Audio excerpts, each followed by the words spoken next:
me out. It's been extremely hot. Not extremely hot. The pollen has been falling extremely crazily, and it's honestly been getting on my nerves. And I didn't know, this is my first year actually quite realizing that pollen makes people tired, because I had to look it up. I was like, why do I feel so fatigued? And then I looked it up, and apparently because your body is trying to like fight off the allergens, that's why a lot of people feel so fatigued and tired during pollen season.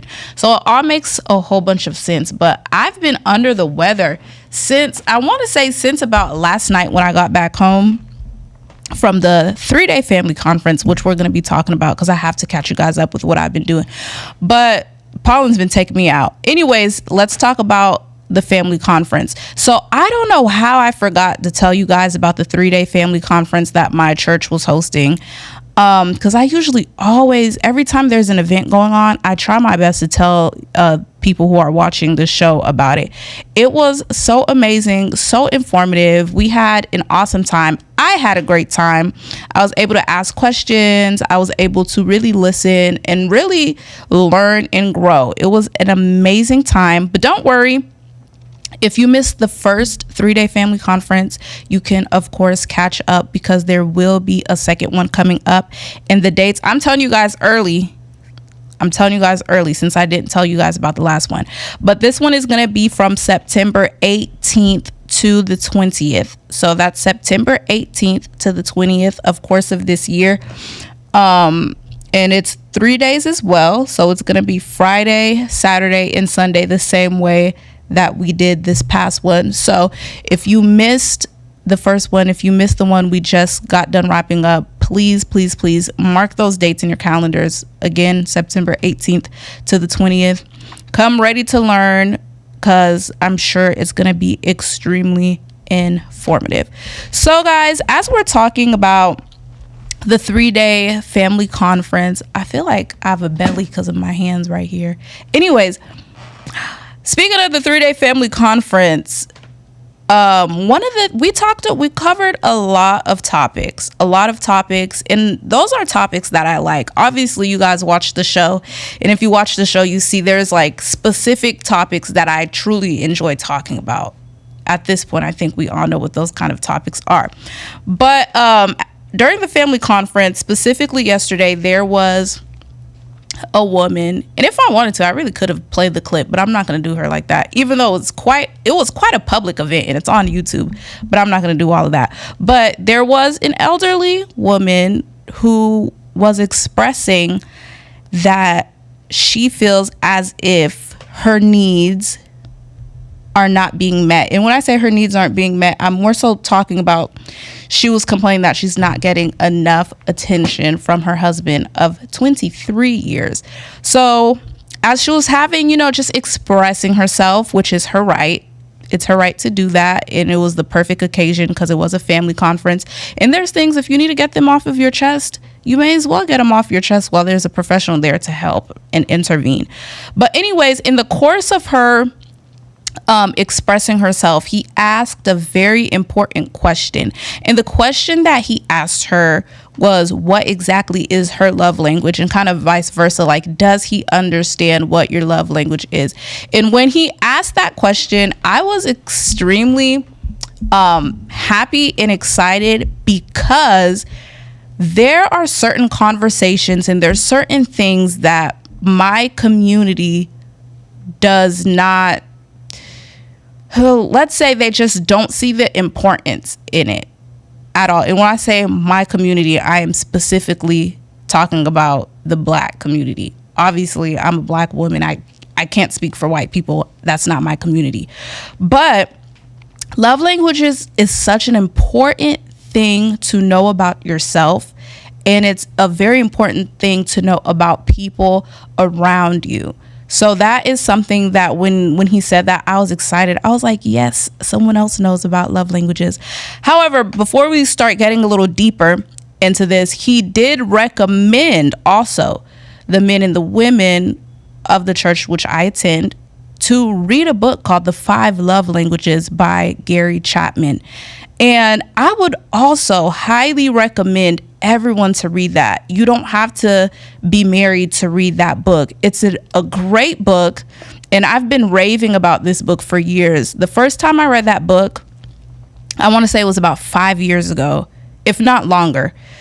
Great book. It helped me learn a lot about myself, and a lot about the things that I love, and a lot about the things that I need as an individual. And it also helped me learn a lot about other people around me and what kind of love helps them thrive in life.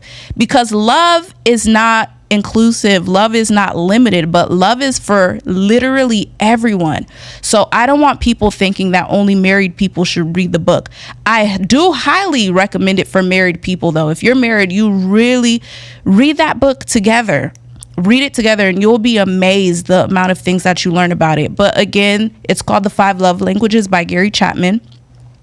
And he's a Christian, and a lot of his work is faith-based teaching. So it's not like it's not teaching that's coming from the secular world. It's not teaching that's coming from a source that is impure, but it's a great book, fantastic book. So get into that book, read the book, and it's going to be extremely helpful. We're going to read a few comments before we continue. Hey Jay, literally Hey Jay, but also Hey Jay. She says, I read it. It made me emotional because it is so enlightening. Wonderful. Yeah, great book. Very enlightening. Hey Jay also says, I read the romance version and the friend version. Yes, there's different versions as well. Thank you for adding that. There is different versions. If you could read all the different versions, the more the merrier. It's very, very, very, very important. So we're going to be talking about why love languages are important, because a lot of people, once you bring that up, some people are like, oh, there's no such thing as love languages. Oh, love shouldn't be so complicated. Love, blah, blah, blah, blah, blah. And then the main people who are saying that are the main people who have issues knowing how to love people. No shade at all. But sometimes that is the truth. But let's talk about why it's important. So love languages, geez Louise, when I tell you guys I need glasses, I need to stop playing around and get them, because I really cannot see.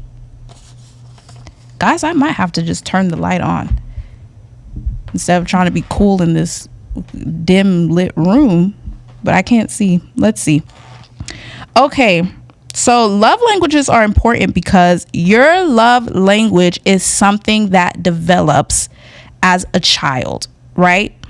And you guys know I love talking about childhood trauma and why it's important for people to really figure that out before they invest themselves in serious relationships. But anyways, your love language develops as a child, and it determines how you express love and the type of love you require. So as humans, we all express love in a specific way. We all have a way that we express love. Me, I'm the type of person, I am not lovey-dovey when it comes to my vernacular, when it comes to my language. I'm not one to tell people all the time, hey, I love you, I love you, I love you. That's just not me. I'll do it sometimes, but not all the time.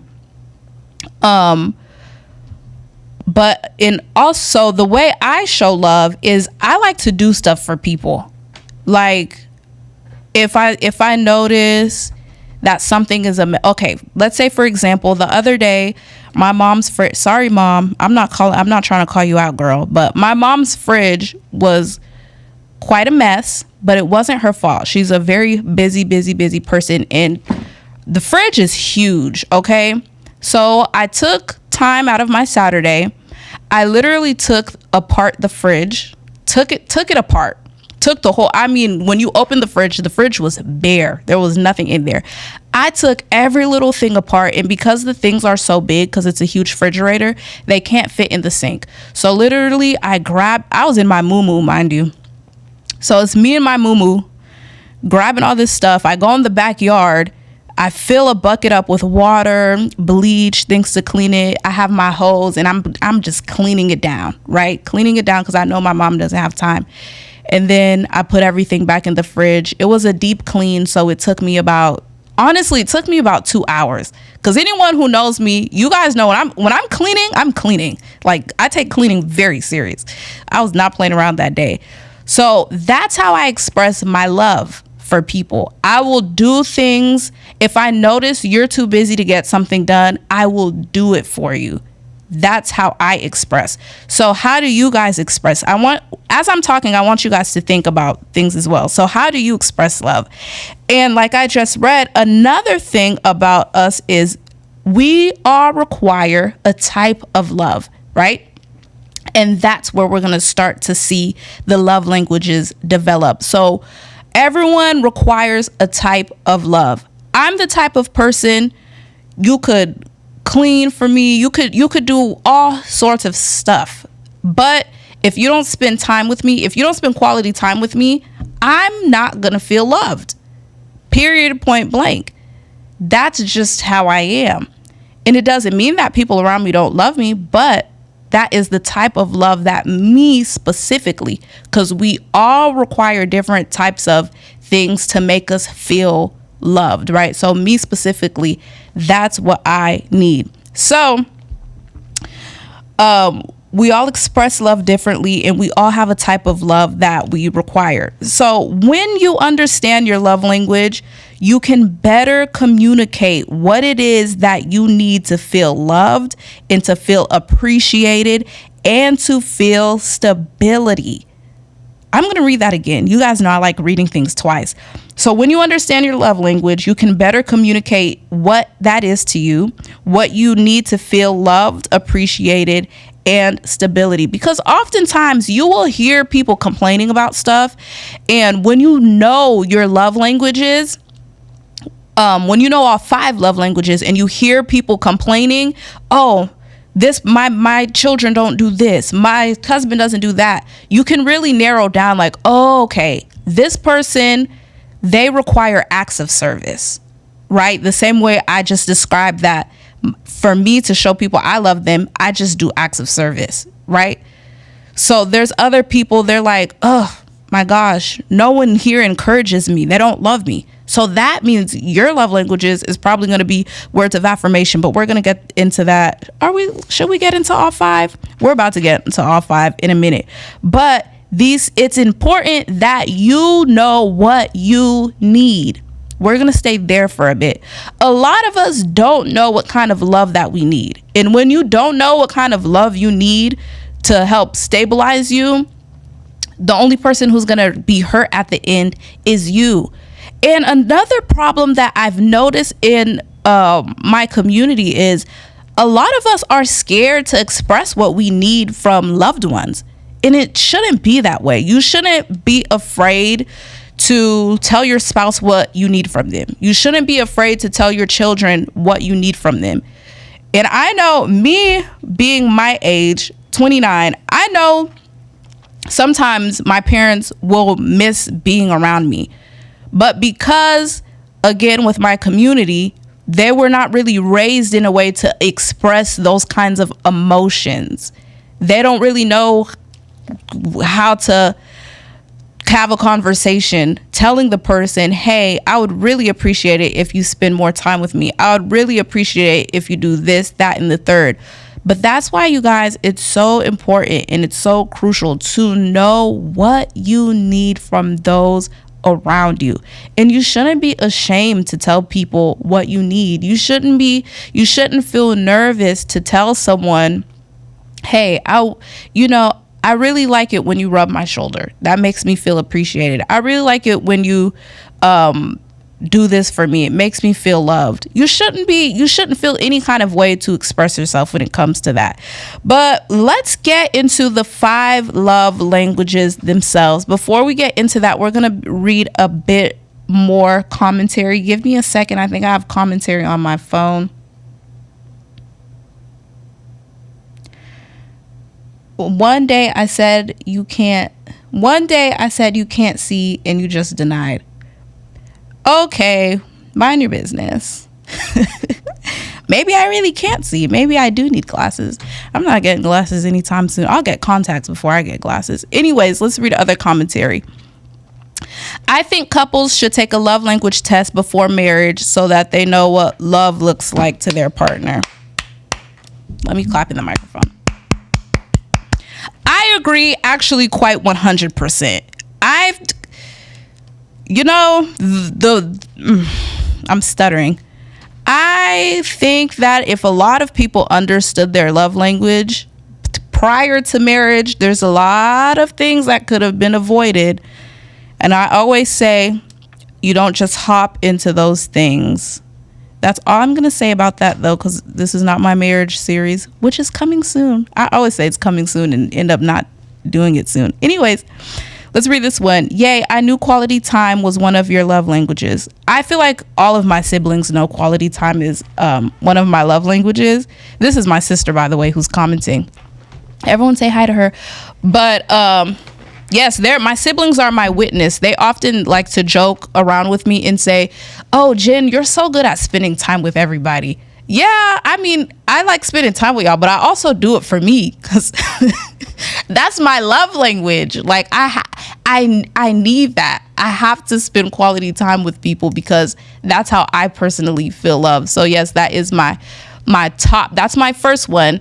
And I'll tell you guys my second love language towards the end of the show. I'm not going to tell you guys right now. It's going to be a bit of a secret. Let's read this one. Mine is quality time and gifts, but the gifts have to be sentimental and thoughtful, not about the amount spent.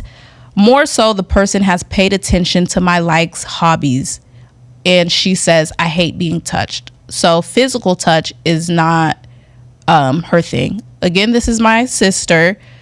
And I can say she honestly does not like being touched. And sometimes, I haven't done this in a while, so I might do it soon.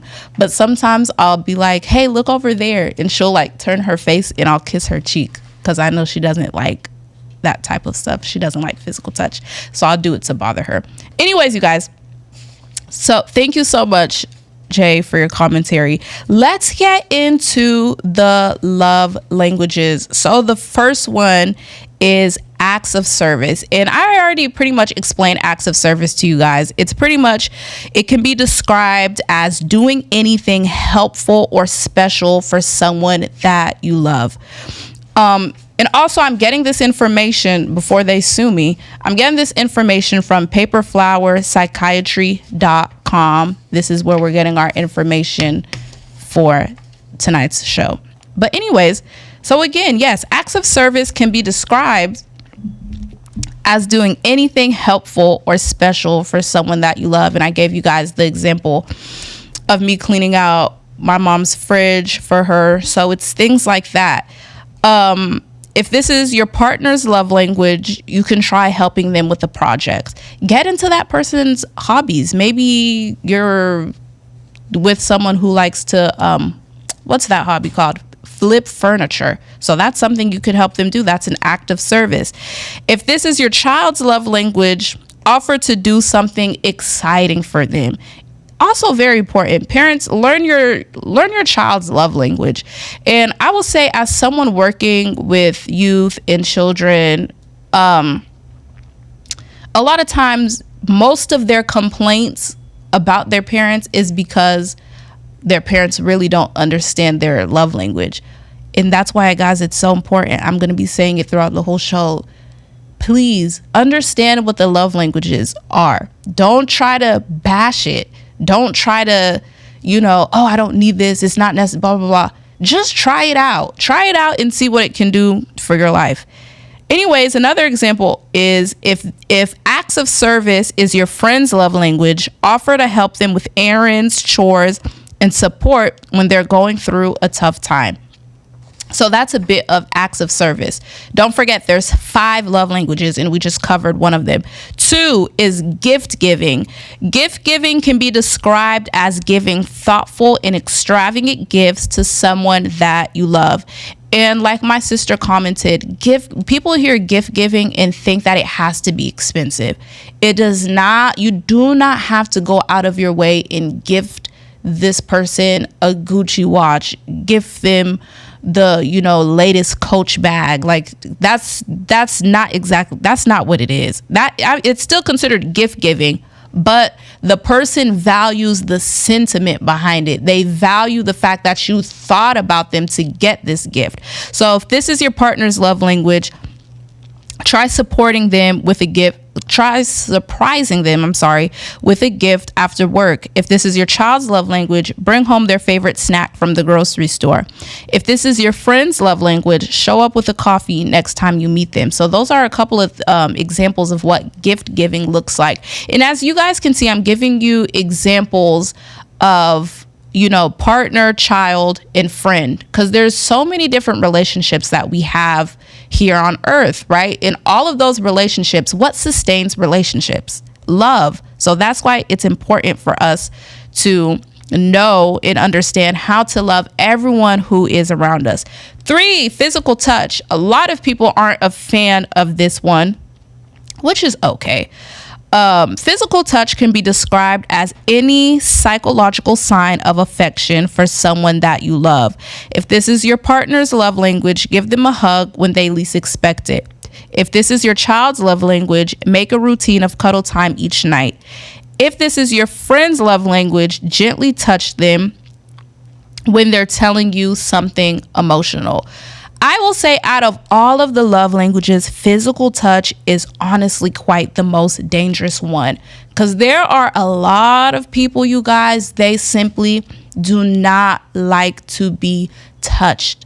There's married men who don't want to be touched by their wives. I know that sounds crazy, but guys, it's true, it exists. It's probably exists less in men though, but nonetheless it exists. And there's married women that don't like to be touched. There's children who do not like to be touched. I know quite a few children, honestly, my niece, and I was just talking to my sister about this. She doesn't like to be touched. It overstimulates her. There's friends. I don't know if you guys have friends that don't like to be touched. I know there is someone who takes part in my gathering. I love her dearly, and I know she loves me too. But what I've noticed about her is she does not like physical touch. She will be so happy to see you. But honestly, if she's giving you a hug, it'll be like, she'll just like pat your back and like, it's like, okay, get off of me now. And is she wrong for that? No, because a lot of people simply, guys, they don't like physical touch, and it's okay. Some people, maybe there's something in their life that has happened that has triggered them. There's other people too, nothing really traumatic has happened, but their body just does not like to be touched. I'll give you guys an example. Last year, I was working 2 jobs. Why? I don't know, but I was.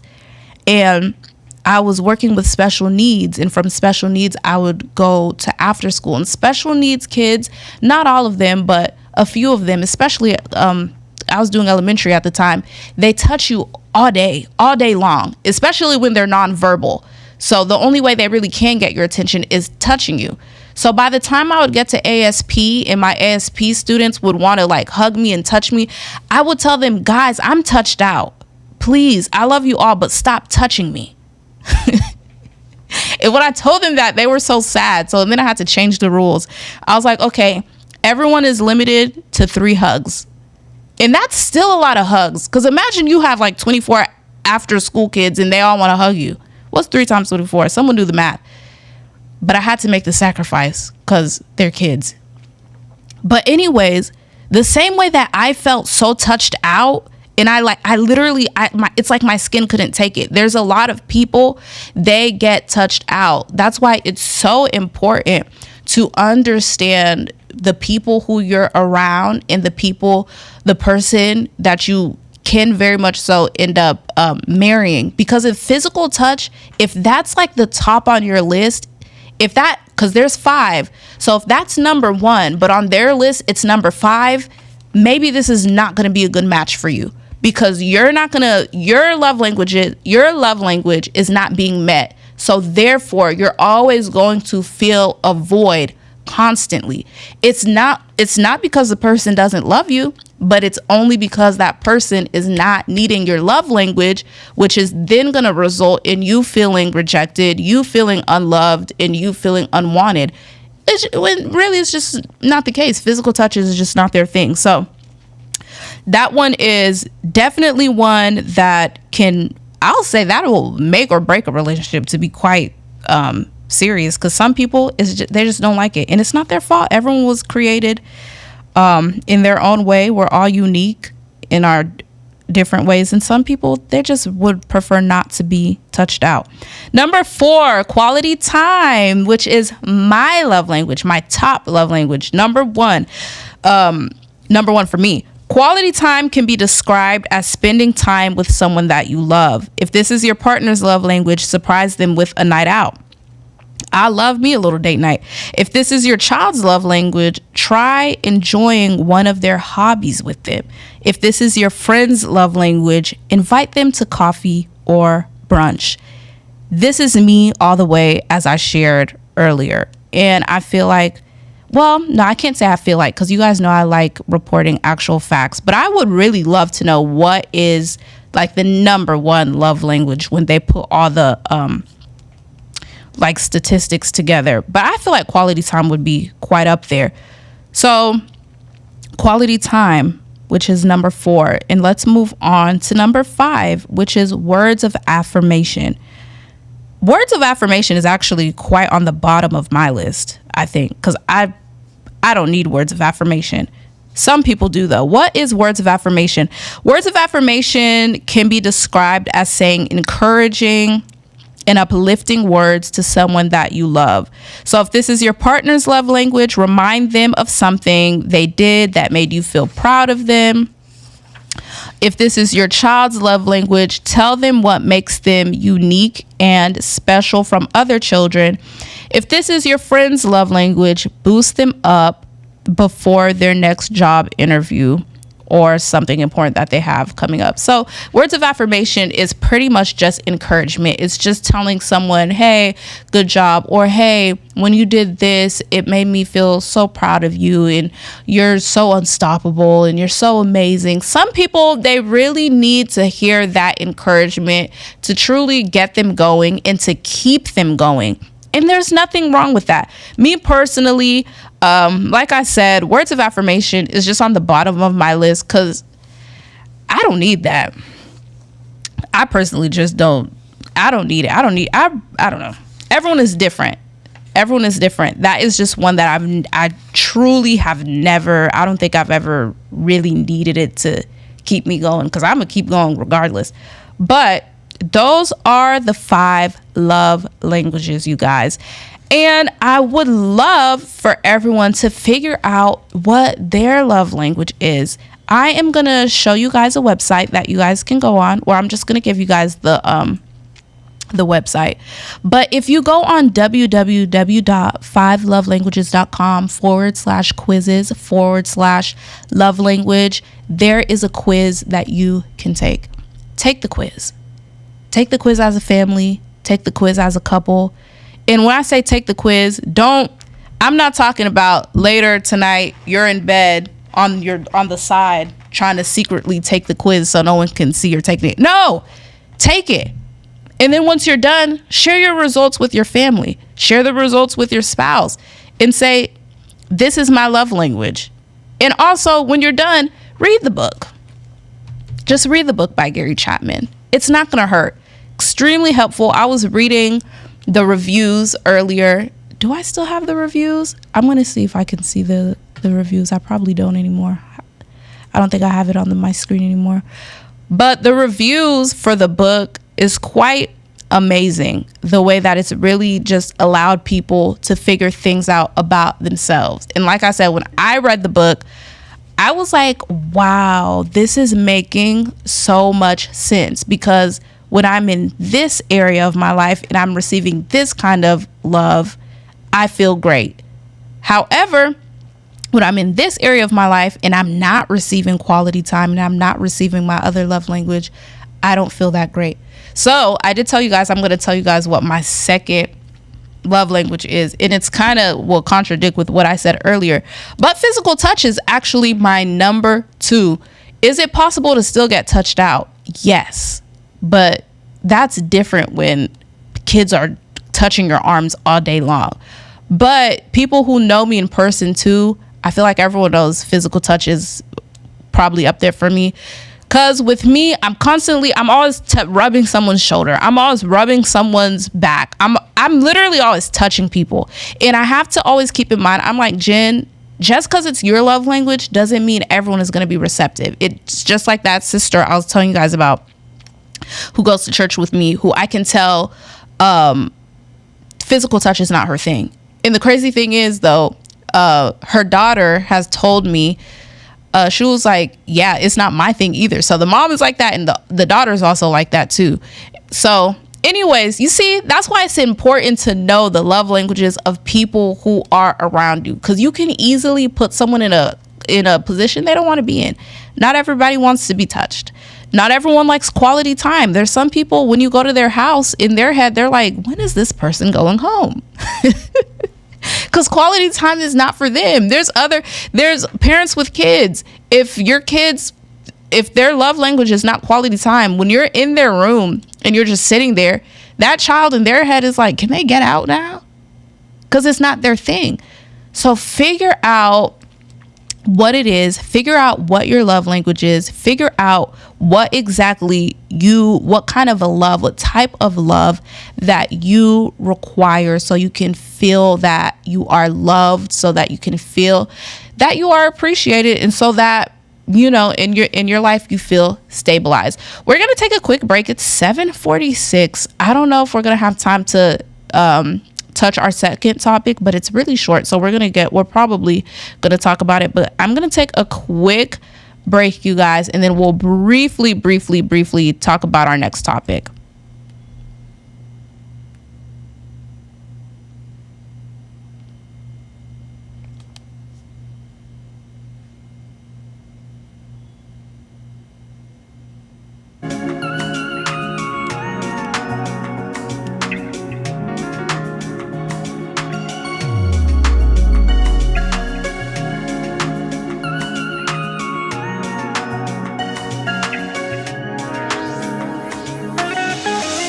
Pour m'tadi encore, pour m'expliquer l'amour ça. Les problèmes les menacer, sous m'compter, pour toujours venir secourir. Mais pas contre qui ça m'tabaye, pour l'amour c'est moi. Les mat. All right, you guys, let's quickly get into our last one. Let me read this comment by, why is it not showing? There it goes. Hi, Mia Grace. Because there's a time to leave someone's house. After 3.5 hours, please leave. But also, I will say this.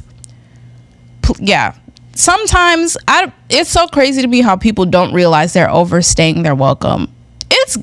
Quality time, it's awesome. It is great. But there's a time for everything to start, there's a time for everything to end. You can't be at someone's house taking up their whole day. Be considerate of people's schedule. And I'm serious. I'm actually really serious. Be considerate of people's schedules. Be considerate of things that person probably has to do. I do understand it's not like you're going to their house every day. There are some people, however, that really will be at your house every day. That has happened to me. And in my head, I'm like, dang, you're still here? At that point, once we're about 3 hours and 4 hours, when you're talking, you're going to get a whole bunch of because I know you see my eyes getting smaller and smaller. And I know that you've heard me say 4 times that I have to go to work in the morning. Anyways, my little sister yesterday sent me she sent me a voice message explaining to me a video that she saw on TikTok about how there is a lady who was getting ate up.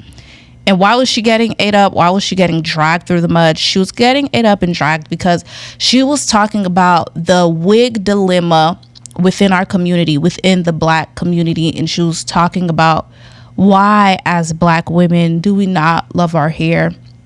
And she was also, this is not me, this was someone else saying this before y'all come try to drag me too, but she was saying also, it's like people aren't even taking care of their hair anymore. They're just plopping a wig. What is going on? I feel like I've had this conversation on my show before, but because it's 7:49 and we're gonna end quite soon, this is all I'm going to say about it. I've said this from the jump. because as you guys know, if I guess for those who don't know, I used to be an active weave wearer, wigs, everything and anything but my hair. And I had to really, well, one, the testimony's kind of long, so I got to give it to you guys quick. God told me to stop wearing weave. I'm not saying God is telling everyone to stop wearing weave. God told me to stop wearing weave, and God told me to rock my little natural hair. But anyways, one of the reasons why I got told to stop wearing weave is because I idolized it. Oh my gosh, you can idolize hair. Yes, you can very much so idolize hair. Because, guys, the amount of things that I was doing, the amount of money I was spending on weave, wigs, and women, I honestly want you guys to think about that. How much money do you spend on fake hair a year, annually? Think about it. And really, really sit with that. And then also think about how much effort you put into your actual hair. And then I also want you guys to think about, what is the purpose? Why do you wear it? Me, when I was wearing it, it gave me more confidence. I thought I felt more pretty when I had it in my head. And I feel like when I didn't have it, it's almost as if there was something missing from my identity. And that took me years to figure that out. And then when I figured that out, I was like, no wonder God took it away from me. Because it's low-key a sickness. And I know that might hurt a couple of people's feelings. But when you rely on something so much, because guys, when I say I relied on it, honestly, it would be very rare for someone to see my hair. And the crazy thing is, it's not like I didn't have hair. I had hair. I just didn't want to wear it.